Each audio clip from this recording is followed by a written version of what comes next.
जय श्री राम दोस्तों, कैसे हैं आप। उम्मीद है आप अच्छे होंगे। प्रभु श्री राम आपके जीवन में ढेर सारी खुशियां लेकर आए, आपका दिन मंगलमय हो।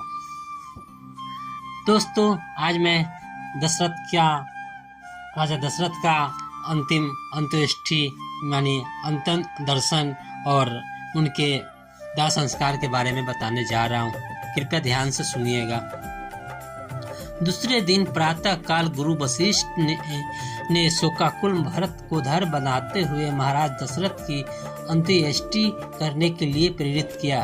राजगुरु की आज्ञा का पालन करने के लिए प्रयास करके भरत ने हृदय में साहस जुटाया और अपने स्वर्गीय पिता का प्रेत कर्म प्रारंभ किया।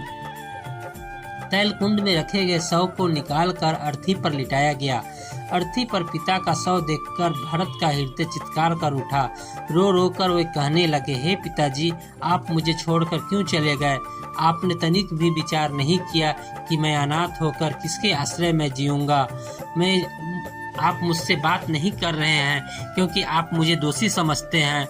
आप स्वर्ग सिधार गए, भैया राम तो वन चले गए, अब इस अयोध्या का राज्य कौन संभालेगा।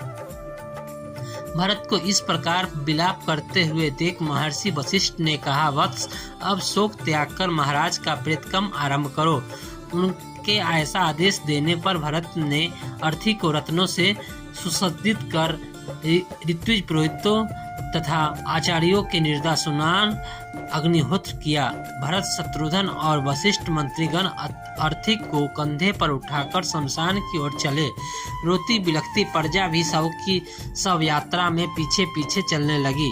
अर्थी के आगे निर्धनों के लिए सोना, चांदी, रत्न आदि लुटाए जा रहे थे। सरयू तट पर चंदन, गुग्गुल आदि से चिता बनाया गया और शव को उस पर लिटाया गया। सभी रानियां विलाप करके रोने लगी। भरत ने चिता में अग्नि प्रज्वलित किया और सत्यपरायण महात्मा दशरथ का नश्वर शरीर को पंचभूत में विलय हो गया। 13वें दिन जब भरत अपने पिता के अंतिम संस्कार से निर्वित हुए तो मंत्रियों ने उनसे निवेदन करते हुए कहा, हे रघुकुल भूषण, दिवंगत महाराज आपको राजा बना गए हैं, इसलिए आप न्याय पूर्वक हमारे राजा हैं, अतः आप सिंहासन रूढ़ होने की कृपा करें। इस पर भरत बोले, सदा से रघुकुल की रीत रही है कि पिता के स्थान पर ज्येष्ठ पुत्र ही राजा होता है, इसलिए इस सिंहासन पर मेरा कोई अधिकार नहीं है। इस पर केवल धर्मात्मा राम का ही अधिकार है। मैंने निश्चय किया है कि मैं वन से राम को लौटा लाऊंगा और उनके स्थान पर मैं स्वयं 14 वर्ष पर्यंत वन में रहूंगा। अतः आप सभी तत्काल भैया राम को वापस लाने के लिए वन में जाने की तैयारी करें। भरत के इस कथन ने सब में एक नया उत्साह उत्पन्न कर दिया। उनके मन में राम के लौटने की आशा प्रबल होने लगी। समस्त तैयारियां पूर्ण होने पर भरत, शत्रुघ्न, तीनों माताएं, मंत्रीगण, दरबारी आदि चतुरंगिनी सेना के साथ वन की ओर चले। प्रजाजन उत्साह में भरकर राम और भरत की जय जयकार करते जाते थे। राजा गुह के नगर श्रृंगवेरपुर के निकट गंगा तट पर उन्होंने अपना पड़ाव डाला। विशाल सेना के साथ भरत के आने का समाचार निषाद राज गुह तक भी पहुंचा। उन्होंने अपने सेनापतियों को बुलाकर कहा, सेनापति, आप लोगों को अच्छी प्रकार से विदित है कि रामचंद्र हमारे मित्र हैं। हमें ज्ञात नहीं है कि भरत किस उद्देश्य से सेना लेकर आए हैं, अतः अपनी सेना को तुम लोग सतर्क करके इधर उधर छिपा दो। 500 नावों में 100 अस्त्र शस्त्रधारी सैनिक भी तैयार रहे। यदि भरत राम के पास निष्कपट भाव से जाना चाहे तो जाने दो, अन्यथा उन सबको मार्ग में ही मृत्यु के मुख में पहुंचा दो। इस प्रकार से सेनापतियों को सावधान करके पश्चात वे स्वागत की सामग्री ले भरत के पास पहुंचे और बोले, हे राघव, बिना किसी पूर्व सूचना के आपके यहाँ पहुंच जाने के कारण मैं आपके यथोचित सत्कार व्यवस्था नहीं कर पाया। मैं इसके लिए क्षमा प्रार्थी हूँ। आपसे निवेदन है कि रात्रि विश्राम यहीं करें और हमारा रूखा सूखा भोजन स्वीकार कर हमें धन्य करे। गुह के प्रेमयुक्त वचनों को सुनकर भरत ने कहा, हे निषादराज, मैं ऋषि भरद्वाज के आश्रम में जाना चाहता हूँ क्योंकि भैया राम वहीं गए हैं। आपकी मुझ पर बड़ी कृपा होगी यदि आप मुझे कुछ पथ प्रदर्शक प्रदान करें। निषादराज बोले, प्रभु आप चिंता न करें, मैं और मेरे सैनिक आपको पथ प्रदर्शन करेंगे।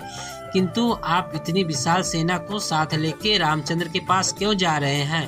निषाद के हृदय की शंका का अनुमान कर भरत बोले, निषाद राज, मैं भैया राम को वन से लौटाकर उनका राज उन्हें सौंपना चाहता हूँ, क्योंकि वे मेरे बड़े भाई और पिता के तुल्य है। मेरे इस कार्य के लिए मेरी माताएं और मंत्री आदि भी मेरा साथ दे रहे हैं। भरत के वचन सुनकर गुह को संतोष हुआ। समस्त जनों सहित भरत ने वहीं रात्रि विश्राम किया। प्रातः काल गुहराज की आज्ञा से गंगा के किनारे पर सैकड़ों नौकाओं का प्रबंध कर दिया गया और उनमें सवार होकर सब गंगा पार उतर गए। वे सभी महर्षि भरद्वाज के आश्रम में पहुँचे। उनका यथोचित सत्कार करने के पश्चात महामुनि ने भरत से वन में आगमन का कारण पूछा। भरत ने हाथ जोड़कर कहा, महामुनि, मैं अपने भैया राम का दास हूँ। मेरी माता कैकेयी ने मुझे जो कुछ भी किया है, मैं उसके सर्वथा विरुद्ध हूँ। मैं भैया राम के पास जाकर उनसे क्षमा याचना करना चाहता हूँ। मैं उनसे अयोध्या लौटने की प्रार्थना करना चाहता हूँ कि वे वापस लौटकर अपना राज संभाले। भरत की बात सुनकर मुनि बोले, भरत, तुम वास्तव में महान हो। मैं तुम्हें आशीर्वाद देता हूँ कि तुम तीनों लोकों में यशस्वी हो जाओ। आजकल राम, सीता और लक्ष्मण के साथ चित्रकूट में निवास करते हैं। तुम कल प्रातः वहाँ चले जाना। आज की रात्रि यहीं विश्राम करो। प्रातः काल जब चित्रकूट जाने के लिए भरत मुनि भरद्वाज से अनुमति लेने पहुँचे तो उन्होंने भरत को समझाते हुए कहा, भरत, तुम अपनी माता के प्रति दुर्ग्रह न कर रखना। इसमें उनका कोई दोष नहीं है। कैकेयी द्वारा किए गए कार्य में परमात्मा की प्रेरणा है, ताकि वन में असुरों और राक्षसों का राम के हाथों विनाश हो सके। भरत अपनी माताओं एवं समस्त साथियों के साथ महर्षि से विदा लेकर चले और मंदाकिनी के तट पर पहुँचे। वहाँ ठहरकर भरत ने मंत्रियों से कहा, प्रतीत होता है कि भैया की कुटिया यहीं कहीं निकट है। सेना के साथ लेकर आगे जाने से यहाँ बसे हुए आश्रम वासियों की शांति और तपस्या में बाधा पड़ेगी। इसलिए आगे मैं सेना के साथ नहीं जाना चाहता। अतः तुम गुप्तचरों को भेजकर राम की कुटिया का पता लगवाओ। मंत्रियों की आज्ञा पाकर चतुर गुप्तचर इस कार्य के लिए चल पड़े। तो ये थी आज की कहानी। आपको कैसी लगी कमेंट बॉक्स में जरूर बताइएगा। जय श्री राम। धन्यवाद।